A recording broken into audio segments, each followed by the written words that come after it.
You are here on purpose with a purpose by design.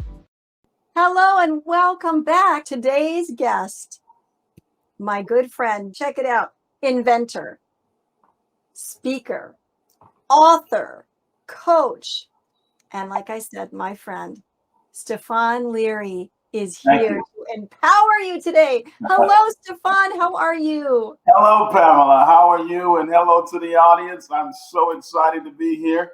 Looking forward to an awesome time. Oh, it is going to be an awesome time because I know that when you show up, the party is just getting started. So, Well, I've been told that many times. So let's party. let's party.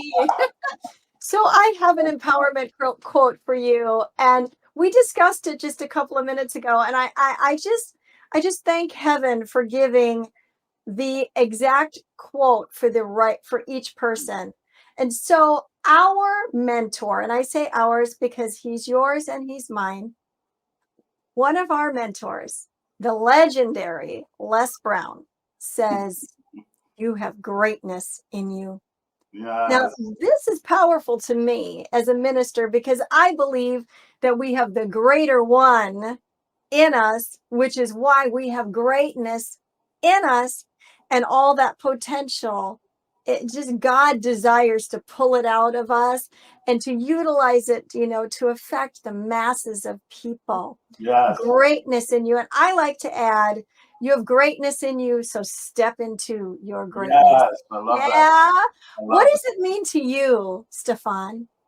When I hear that, it's gives me chills because I had the opportunity to speak to Mr. Les Brown, and little did I know over my 27 years of training and coaching, high school and college kids, professional basketball players, I used to always say there are seeds of greatness in you. And so when I got a chance to talk to him and meet with him, and people told me, "Well, you sound like Les Brown. He says there's greatness in you."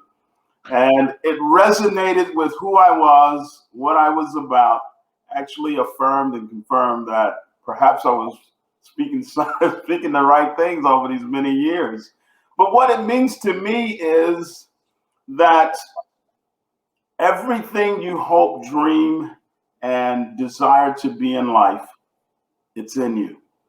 Wow. All you have to do is tap into it.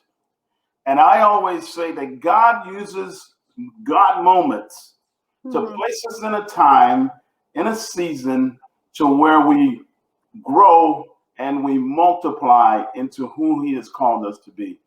Wow. He created every single one of us with purpose. And that's the greatness that is in you. You have to tap into it. Tap into it. And I have a feeling you're going to be talking to us today about tapping into your greatness. Yes, absolutely. Absolutely. How we tap into it. I have heard bits and pieces of your story, which is amazing. And I am excited to hear more today. But I even have a greater anticipation in me for everybody listening and tuning in to hear from you. And remember, the theme is that we learn and we grow together. Yes. I have such anticipation in my heart today that there is going to be exponential growth. Yes. People, because of this word in due season that's going to come through you and into others today. Take it away and inspire us today. Thank you. Thank you so much, Pamela. It is such an honor to be here with you today, and truly humbling for myself. It's a new journey for me that I'm on. I've been in sports and training and coaching for 27 years, and COVID hit, and I shifted into becoming an author and a speaker. And I had to go back to a place and realize that Stephon Leary had a tremendous circumstance happen at the age of 17. I was adopted by a white family, and sort of like the movie The Blind Side. And it changed the course of my life forever. And I told people that I had lived my life from 17 to 50 um, as that adopted kid by this white family. When COVID hit, it made me reflect back to 0 to 17. And when I had to look back at 0 to 17, what I didn't realize was all of the pain and anguish and abuse and suffering that I had endured to get to the place where I was. And so God took me back to that place. That place began in Louisiana. My mom was a single mom, actually, in Louisiana. She lived with a man that was an abusive man. He was a gambler and a drinker. He would come home in the middle of the night and he would abuse my mom. And if we as kids cried or whatever, he would also abuse us. I began to grow up in a situation where my mother, she was so afraid that she ran. In the middle of the night, I don't know time or whatever. All I know is that one night, my mom grabbed all of us, threw us in a car with a strange man, and off we drove. We drove to a place where I now reside and where my mom resides in Houston, Texas. And we lived in Houston, Texas. I remember as a kid, I walked outside the first time. And it was so unfamiliar that I screamed. And my mom ran outside and she grabbed me and she said, "Come inside, come inside." She woke us all up and she told us that she had left my dad and that we were in Houston, Texas. She also told us that we had to stay in the house. We couldn't go outside and play because my dad was on the hunt to find us, that he had a gun, that he wanted to kill us and killed her. And so we were locked in the house for a while. We were able to go outside whenever my mom would make contact with her siblings. And they would say, "We seen him yesterday or today." So we knew he was in Louisiana. So she could say, "Go outside and play, go outside and play." And then she would say, "We haven't seen him in a while." And she would bring us in the house and we had to just stay in the house, not knowing if he would ever find us. Finally, the search was over. And so I grew up in Houston, Texas, 2-bedroom apartment with 7 siblings and a mom with a boyfriend. And life began as I knew it. Many of my siblings turned to the streets, drugs, alcohol, dropped out of school. I tell people and the young people that I coach, I went to school for just a few reasons, Pamela. One was to eat breakfast, because there was nothing to eat at home. But I would run away from school after I ate breakfast, me and my siblings. And we would go home and climb back into bed. And then we would wake up and we would run to school just to eat lunch. And we would run back home and we wouldn't go to school. My mom got in trouble and she said, "You guys have to get up and go to school or I'm going to go to jail." So I found myself going to school for those reasons: eat breakfast, eat lunch, and then I fell in love with recess. So I went to school for breakfast, lunch, and recess. I began to, my teachers and stuff began to say to me that I was a pretty good athlete. And so I fell in love with sports. And it gave me a reason to want to get up and go to school. So as I grew throughout my youth, I fell in love with playing football, basketball, baseball, ran track, I boxed, I swam, I did everything to find security in myself and to escape the troubles of the inner city. My siblings turned to drugs and alcohol. Sooner or later, they dropped out of school. I stayed in school because I wanted to play sports. My brother, my oldest brother, he loved to play as well and used to take me around to parks to play basketball against the best. Whatever park we heard about, there was a good games going on, he would take me to play. We played at a park even where, George Floyd, who grew up in Third Ward as well, he used to be at McGregor Park where I grew up and played at. He took me to a gym where there were Hall of Fame players like Elvin Hayes would bring his son. University of Houston guys like Clyde Drexler and Michael Young and Mishaw and Reed Geddes. Those top name guys were there. And my brothers say, let's go where the pros are and see how good you really are. I went to play with those guys as a youngster, and I happened to be pretty good that a coach was there who saw me. This coach saw potential in me. His name was Dave Stallman. Dave Stallman's still a great friend and mentor today.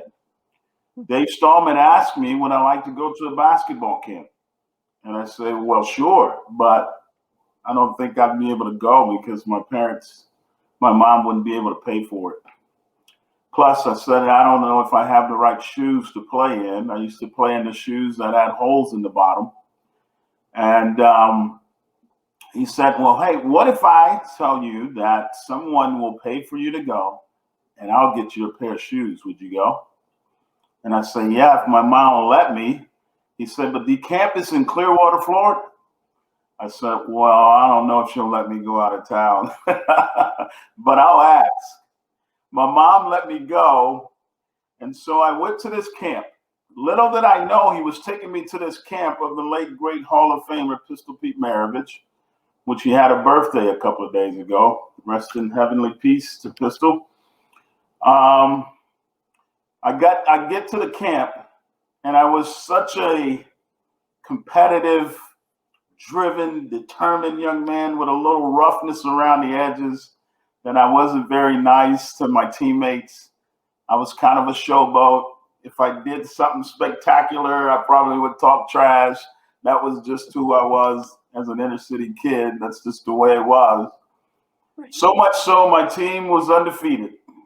We got to the end of camp, and Pistol Pete Maravich wanted to have lunch with Stephon Leary. You have to imagine in this moment that I thought I arrived. Sure. Yes, Pistol Pete Maravich wants to have lunch with Stephon Leary. I've made it. Unfortunately, I sit down at this table one day, the closing out of camps, and Pistol Pete tells me all of the good things that someone would love to hear as a 17-year-old kid. Stephon, you have great potential. Stephon, you're a great player. Stephon, you remind me of my teammate in Boston, the Celtics, the late Tiny Archibald. He said, you have a chance to be a professional.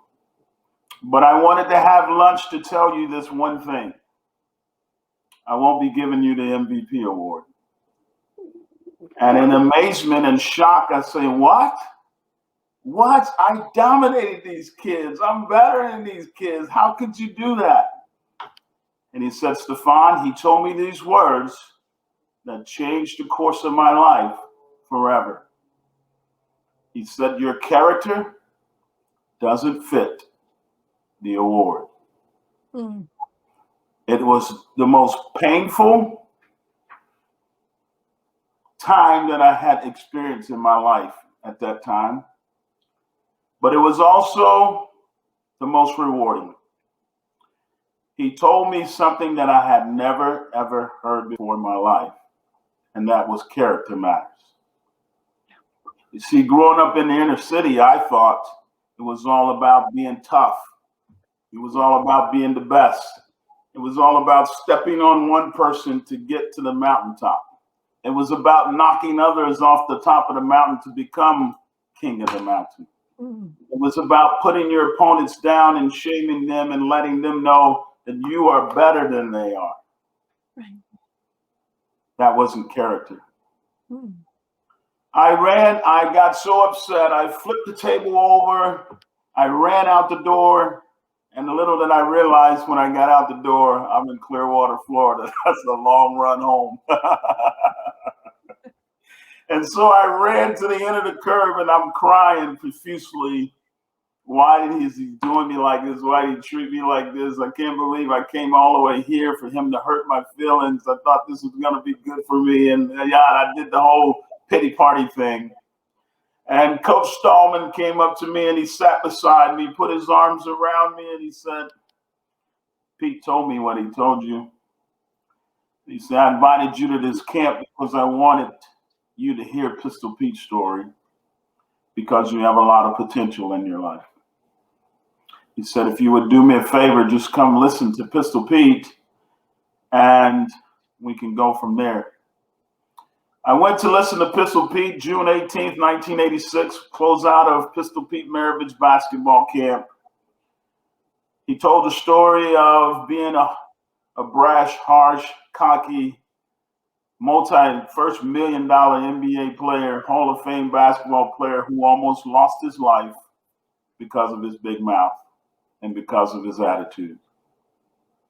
While he was speaking, it was in that moment that I began to cry and to shed tears. I began to see myself in Pistol Pete's story.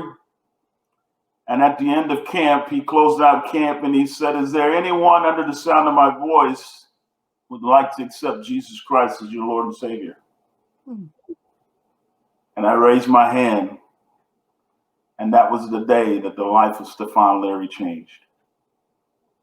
It was almost like the scales off my eyes, like Jesus himself in the scriptures touched the eyes of the blind man and the scales fell off, that I began to see life for what it was. You see, in the inner city, we live to survive. You live to conquer. What I learned and what became evident to me when the scales fell off my eyes was there's purpose to life. There is good, there is evil, there's right, there is wrong, there is sin, there's righteousness. And if you have a chance to become all that God desires for you to be, you must choose to live the right way. I go back to my family, and I felt different. I saw things different. I didn't want to hang out with the drugs, the alcohol, the girls, the whatever, the parties. I wanted something different for my life.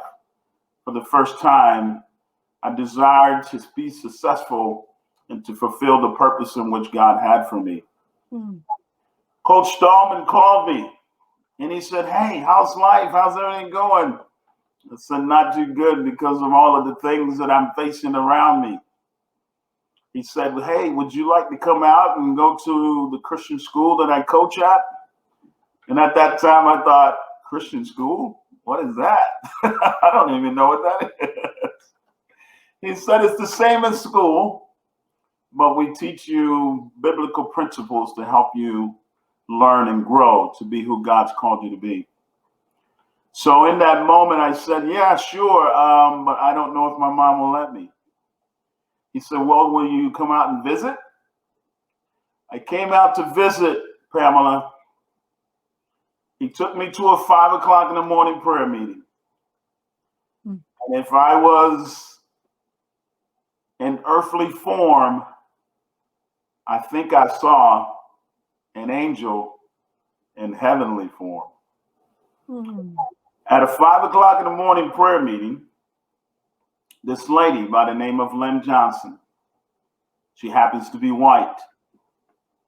After the prayer meeting, she walks up to me and she says, what is a young man like you doing here? Bunch of adults praying for their day, wives seeing their husbands off to work, praying for their children. That's what that prayer was about. And here I was, the 17-year-old kid dwelling among them. I said, I was here with him. I was a little bit intimidated. She said, well, what are you here to do? I said, I came to visit this Christian school. Little did I know that her kids attended that Christian school. And she said these words to me, Pamela, that changed my life forever. She said, that's funny. While we are praying, I felt like God told me to offer you a place to live. And in an amazing, shocking moment, I said, me? You want me to come live with you? She said, yes. She said, if you come to school here, you have a home to live. I've never felt so much love, never felt so much compassion. Furthermore, for the first time in my life, someone of another skin color, someone who didn't look like me, someone who didn't share similar backgrounds, extended their hands, their arms, their home to me. For the first time, I saw and felt the love of God like I never felt before. I went to visit the school. Lynn invited me over to dinner to meet their kids. I went over to meet the kids, and I met their sons, Billy, Scott, and Jacob, and this wonderful little girl named Jessica. She's my little heart. She's about 9 years old. She runs up to me. She jumps in my arm. She grabs me around the neck. She kisses me on the cheek. She says, "I love you. Are you going to be my big brother?" I didn't know what to do. I was overwhelmed with so much love, so much compassion. They welcomed me in with open arms. The funny thing is, Pistol Pete had come to do a camp in Katy, Texas, in which he invited me personally right before I went to the school. And when I went to the camp the second time, I was a changed man, young man, and I won every award at the camp. And the funny thing is, my brothers was at that camp. And when they said, "Oh my gosh, it's him. It's the guy from the camp." And it was such an unbelievable moment. It was nothing but God that could have done that. It changed the course of my life forever. Pistol Pete became a friend and a mentor. That's why he's on my wall. He helped change the course of my life. That next summer, after I graduated from high school, Pistol Pete, before he passed away, asked little Stephon Leary to be a part of his camp staff. I was the only young person that he had ever done that for. He helped change my life. He became a friend and a mentor. That family is still my family today. God has done such amazing things in my life. I coached and trained in high school, college. I was an athletic director, counselor. I've done so many things in my life that my message to everyone that's listening to the sound of my voice is this: if I can, you can. You are more than what you see, because there is truly seeds of greatness in you. And God has a purpose and a plan for your life. If you would use the opportunities to submit to that which He's called you to do in your life, He will begin to do things in you that you never, ever could have imagined. Stephon Leary grew up in a family, in a situation where I had no structure. I wasn't made to go to school. I wasn't the smartest kid. I don't have any idea how I've written 2 books and I'm about to write a 3rd book. I don't know what in the world made me invent a training and rehabilitation shoe, and I'm trying to launch that hopefully will help people rehabilitate and train. My mom says that shoe's going to make people walk again. I said, okay.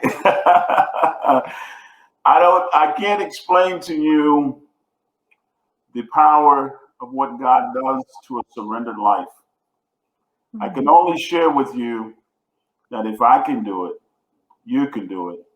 Not because I'm better or more equipped, because it is Christ in you that is the hope of glory. Yes. And He has a purpose and a plan for each and every one of us. Okay, I'm still recovering here. Like,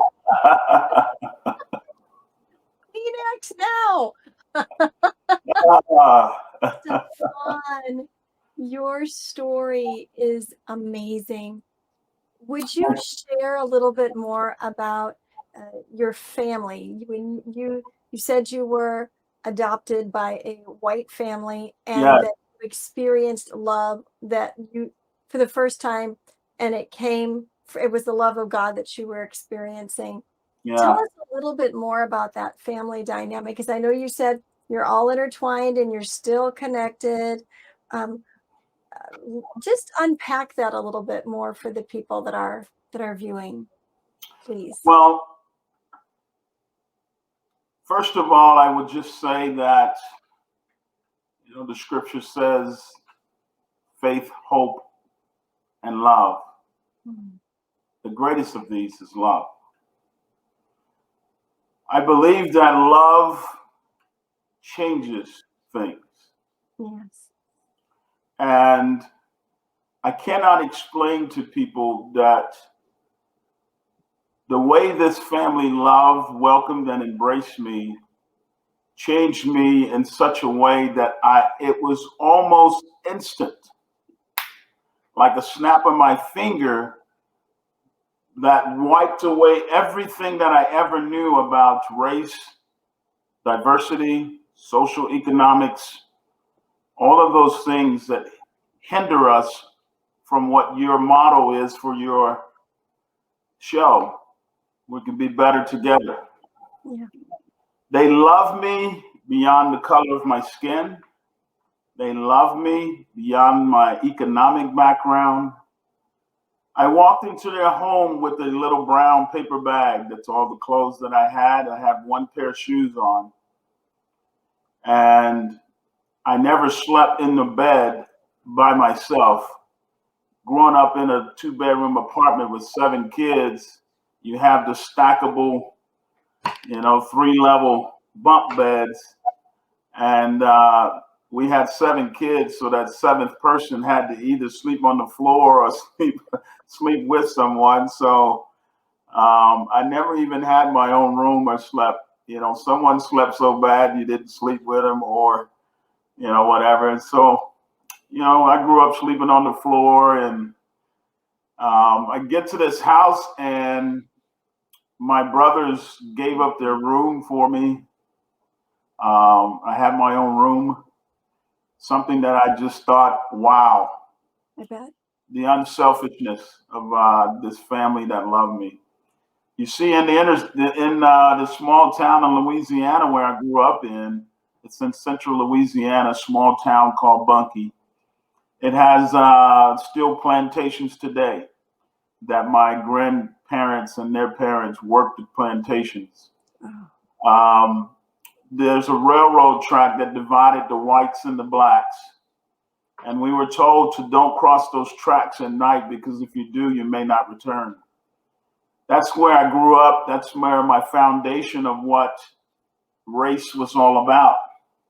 And it was like the love that this family showed me, it broke the curse of hatred, of diversity, of seeing a person and accepting them because of the color of their skin or their economic status. And it overwhelmed me with the compassion and an ability to love others the way that I have been loved. My dad is the man that poured into me the invention. He has inventions. It was almost like God gifted me with a family that gave me the things that I did not have in growing up. But what I love about what Les Brown says and what I say about greatness in you, I learned this quote that I think everyone can grab a hold to. And it is this: it's already in you. Yes. It's always been in you. Yes. You see, what I experienced brought it out of me, Mm-hmm. but it was always in me. What we have to do with each other is help bring out. That's what I mean, tap into. If you go to discover water, if you go to plant flowers, fruits, whatever, you got to tap into that ground. You got to break the hardness of the shell. You got to get to the place where there's a softness and a soil that we can plant seeds into that will flourish and grow into something great. That's why there is greatness in every single one of us. We got to get past the hardness of the ground. And some of our grounds are harder than others because some of us have stone on top of the ground, not just a hard ground, because the season has hardened our hearts.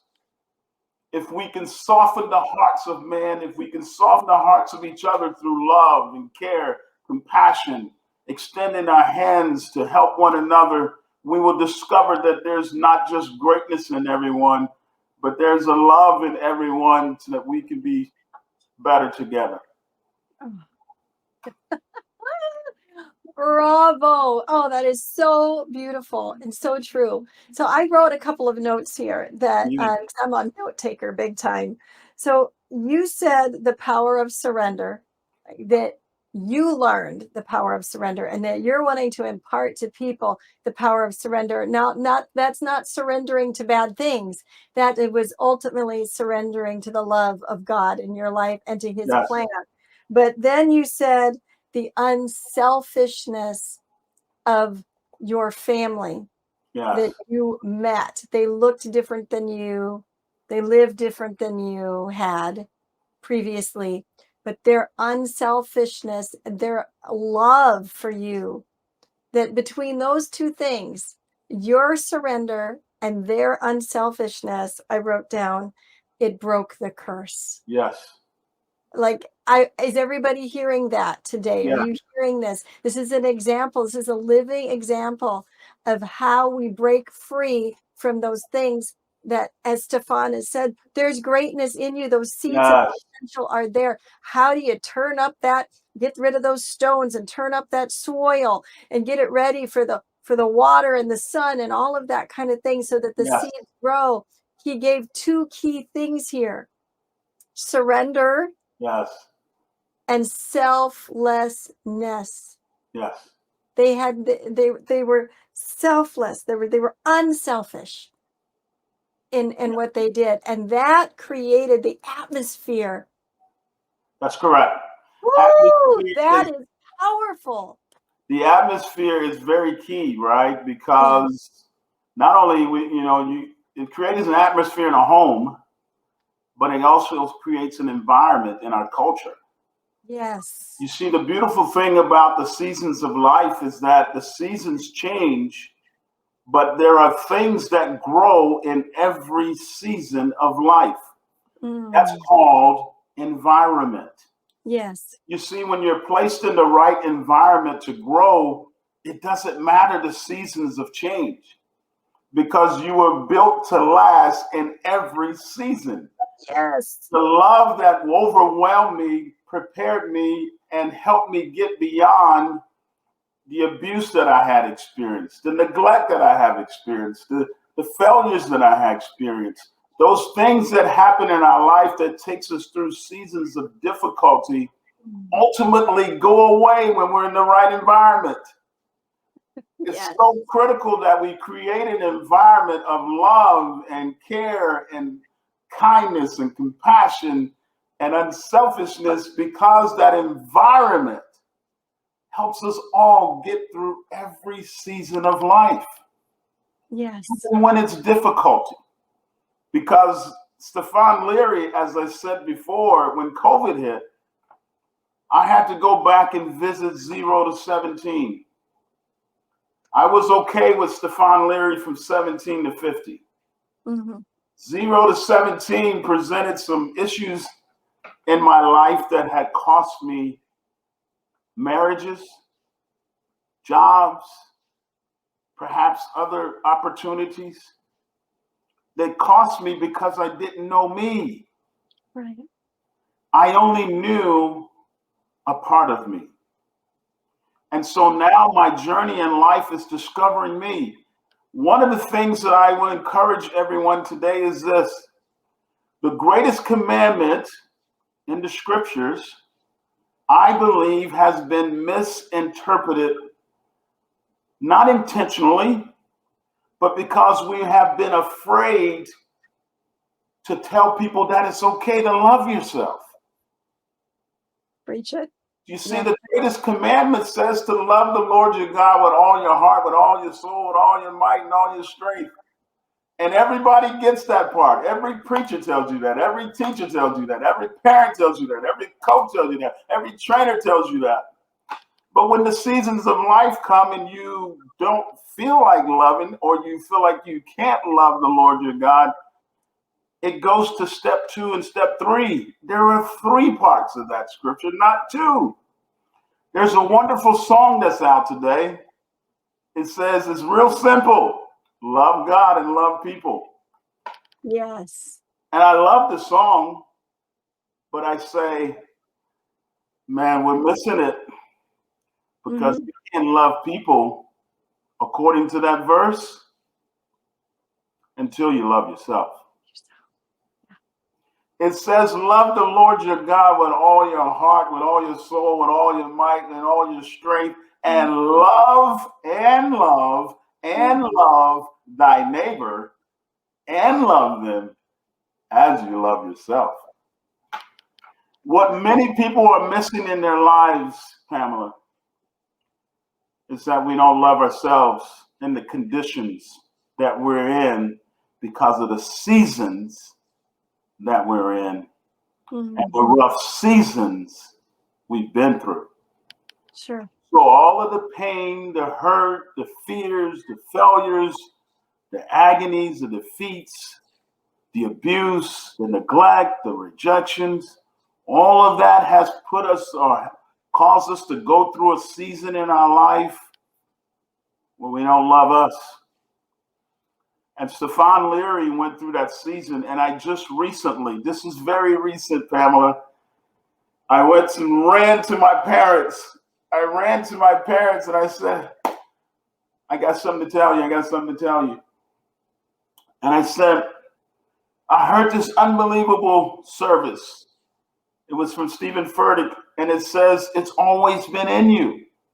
And what God showed me was, love has always been in me. But my family brought that love out of you. But guess what happened to Stephon Leary, Pamela? Stephon Leary went through a divorce. Stephon Leary was asked to leave a job because of false accusations. Stephon Leary buried that love that saved him.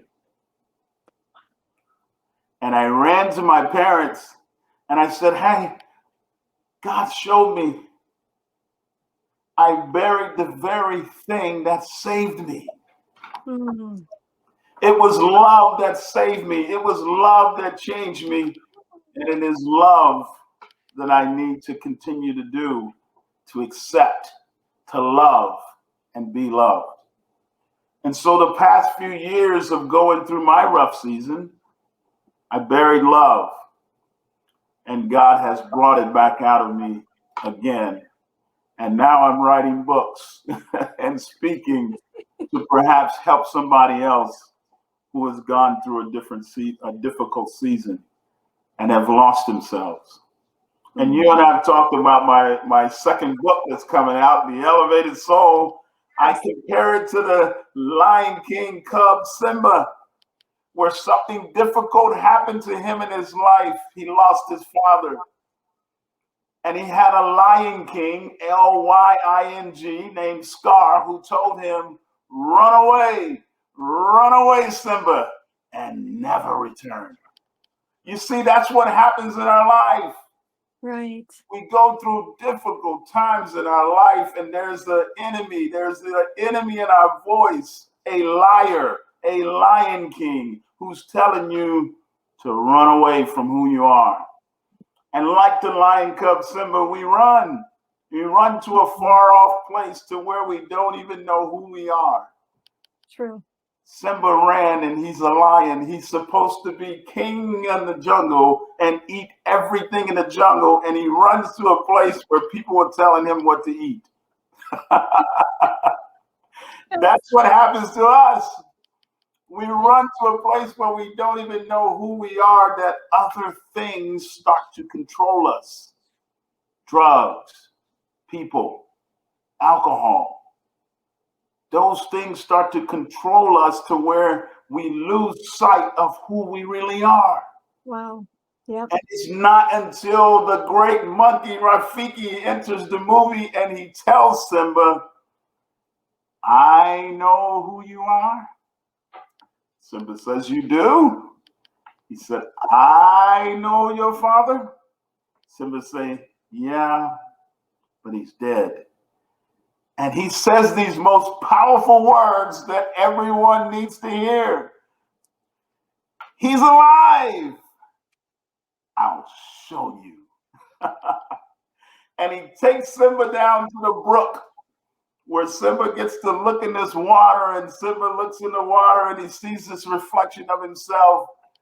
And he says, that's just my reflection. And that's what happens to us. Right. We run to a far off place that every day we wake up, we look in the mirror and we see this person that we're not happy with. It's just the same reflection of this depressed, discouraged, lost, hopeless person.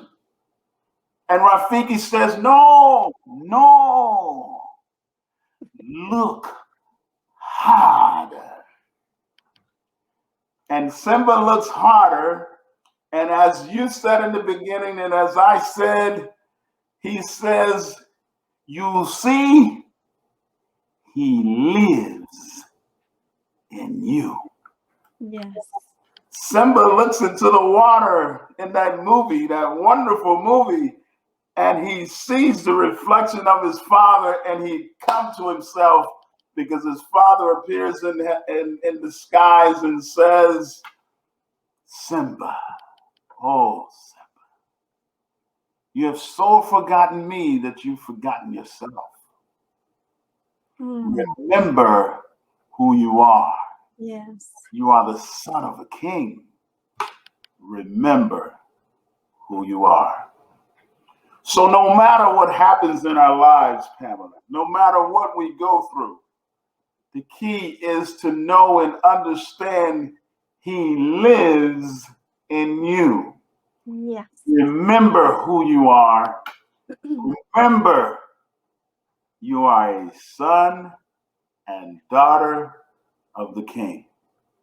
And he has great purpose in your life.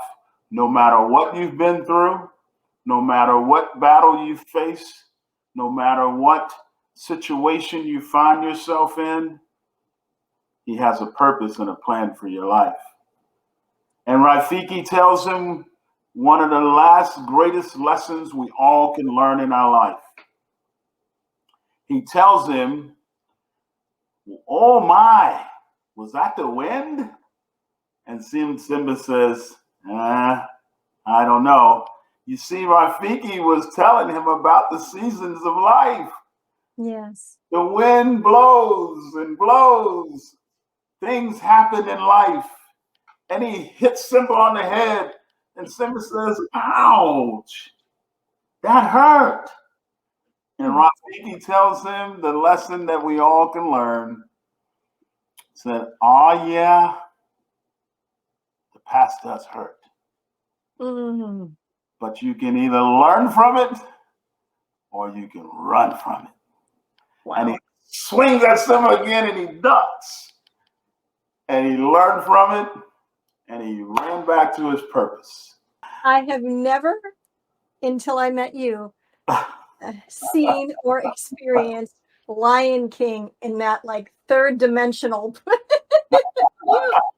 The Elevated Soul, you are more than what you see. That book is coming out, published by TVN. It'll be all over the networks. I cannot wait to get that book into people's hands. You are more than what you see. It is Christ that lives in you. That is the hope of glory. Absolutely. Oh my gosh, Stephon, thank you for empowering us. You're welcome. And there's so much, so rich. I came in on a good vibration and in a good spirit, but I tell you right now, like my feet are, up there somewhere. And don't pull me down. I don't want to come down. I'm going to carry this through the rest keep of the floating, day. keep floating, keep rising, keep rising. Right on. Thank you so much for sharing Thank your you. heart Thank you today. for the opportunity. It's been a pleasure. It has been a Yes. pleasure. Thank you Yes. so much. Thank you. Thank you to everyone who has tuned in today. I'm sure that you're floating way up there with me, right? This Yeah. has been amazing. I would like to ask you to do a favor for Stefan and I. Isn't his message today, his talk, his story, his gold nuggets that he dropped one after one, like bombs? Aren't they amazing? And shouldn't the world hear them? And Mm, it's really easy to get the world to hear them. If you're watching this right now, which obviously you are, there's a little button that says share. That's mm, all you need to do is click that. You can send it to a friend, to a family member. You can post it on social media. You mm, can tell somebody, download the Exposure app, and you need to tune in Thursday nights, 7 p.m. Eastern Time, and hear these stories. mm.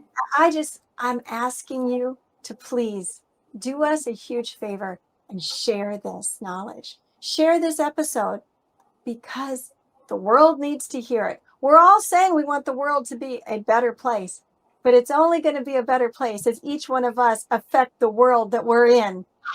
That's This right. is a way we can do it together. So help us spread this message. And I thank you in advance for doing that. I Yes. also want to thank you for being here today. And I want to remind you that you do have a purpose by design, not by default. That's right.